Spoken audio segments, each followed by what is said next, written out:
Good morning class seventh. हमने कल chapter start किया था, chapter second, new Kings and kingdoms. हमने चैप्टर स्टार्ट किया था, हमने रीड किया था emergence of new dynasty, new dynasties के बारे में, जो टाइम पीरियड्स में न्यू डायनेस्टी जो स्टार्ट हुई थी उनके बारे में हमने पढ़ा। देन हमने एडमिनिस्ट्रेशन इन द किंगडम्स के बारे में पढ़ा। देन उसके बाद हमने प्रशस्ति एंड लैंड क्राफ्ट के बारे में हमने पढ़ा।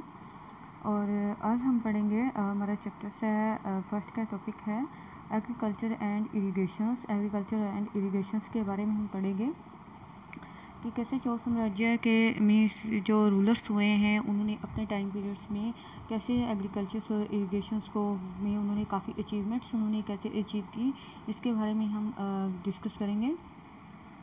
ओके, हमारा टॉपिक है agriculture and irrigations. Many of the achievements of Cholas were made possible through the new development in agriculture. Means जो चोल रूलर्स थे इन्होंने इससे पहले बहुत सारी अचीवमेंट्स इन्होंने प्राप्त कर ली थी। New developments in agriculture, agriculture के नए विकास जो एग्रीकल्चर का किया है उन्होंने इन्होंने काफ़ी अचीवमेंट्स इन्होंने प्राप्त की। Look at the map second again, आप सेकंड मैप में देख सकते हैं। Notice that the river Kaveri branches off into several small channels before emptying into flow bay और into the bay of Bengal.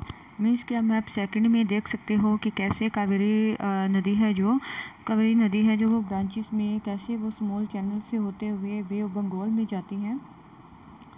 These channels overflow frequently, means और जो channels होते हैं, छोटी छोटी शाखाएँ होती हैं, मीन्स ये शाखाओं में जो पानी है वो कैसे ओवरफ्लो करता है, फ्रीक्वेंसी कैसे होती है, वो आप मैप 2 में देख सकते हैं। Depositing fertilised soil is also provides the necessary moisturiser for agriculture. Means ये जो पानी वाटर्स है, जो चैनल्स का वाटर्स है, वो हमें क्या प्रोवाइड करवाता है, नेसेसरी मॉइस्चराइजर चाहिए जो एग्रीकल्चर्स के लिए वो प्रोवाइड करवाता है। Particularly the cultivations of rice, means rice के कल्टिवेशंस के लिए जो मॉइस्चराइजर चाहिए वो हमें ये चैनल्स के द्वारा मिलना बहुत ज़रूरी था। Although agricultures have developed earlier in other parts of Tamil Nadu, means जो एग्रीकल्चर्स का इससे पहले कि आपने देखा होगा कि जो एग्रीकल्चर्स में जो डेवलप हुआ है वो इससे पहले तमिलनाडु में हो चुका था। It was only for 5th और 6th सेंचुरी, मीन्स ये 5th और 6th सेंचुरीज की हम बात कर रहे हैं। That this area was open up for large scale cultivation, means इस एरिया में जो कल्टिवेशन था वो काफ़ी लार्ज स्केल पे हो चुका था। Forest had to be cleared in some regions, means कई रीजन्स ऐसे थे जहाँ पे मीन्स फॉरेस्ट जंगलों को कल्टिवेशंस के लिए, जंगलों की जो लैंड थी, भूमि थी, उसको कल्टिवेशंस के लिए बनाया गया, कल्टिवेशंस के उसमें स्टार्ट की गई। Forest and in the delta region embankments had to be built to prevent flooding and canals had to be constructed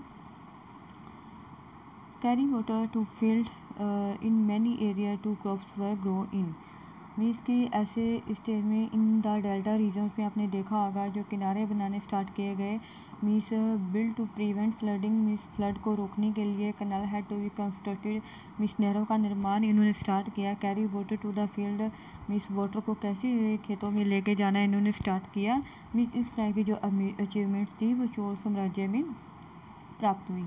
in many areas two crops were grown in a year, और कुछ areas ऐसे थे जहाँ पर एक साल में 2 फसलें भी उगाई जाती थी।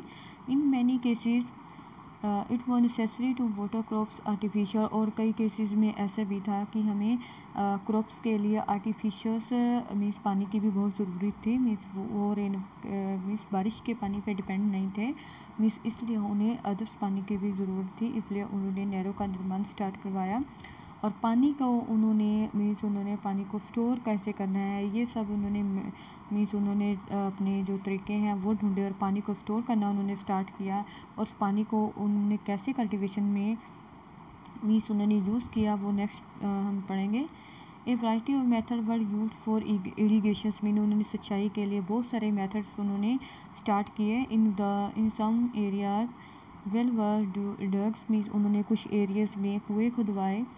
इन other places hook tanks were constructed to collect rain water, hook tanks होते हैं मीन्स सरोवर, उन्होंने कुछ एरिया में बहुत सारे मीन्स सरोवरों का निर्माण करवाया ताकि वहाँ पे रेन वाटर्स को कलेक्ट किया जा सके। Remember the irrigation work requires planning is, आपको याद होगा कि जो इरीगेशन वर्क होता है, जो सिंचाई का वर्क होता है, मीन्स सिंचाई का जो काम किया जाता है वो पूरी प्लानिंग के साथ किया जाता है। उसमें प्लानिंग बहुत ही रिक्वायर करती है। Organising labour and resources, means वहाँ पे ऑर्गेनाइज लेबर को ऑर्गेनाइज कैसे करना है, मीन्स उसके रिसोर्सेज को कैसे मेंटेन करना है, उनके काम को कैसे मेंटेन करना है। And deciding on how water to be share, means water को कैसे शेयर करना है। तो ये जो पूरा मीन्स प्लानिंग इसके लिए करनी पड़ती थी। और ये जो इरीगेशंस किया जाता था या कल्टिवेशंस इन टाइम पीरियड में की गई है वो पूरी प्लानिंग के साथ की जाती थी। Most of the new rulers as well as people living in villages took an active interest in these activities, means most of the new rulers means नए राजाओं के साथ जो लोग गांव में भी रहते थे उन्होंने भी इस एक्टिविटीज़ में पूरा इंटरेस्ट के साथ और पूरा बढ़ चढ़ के उन्होंने भाग लिया इस एक्टिविटी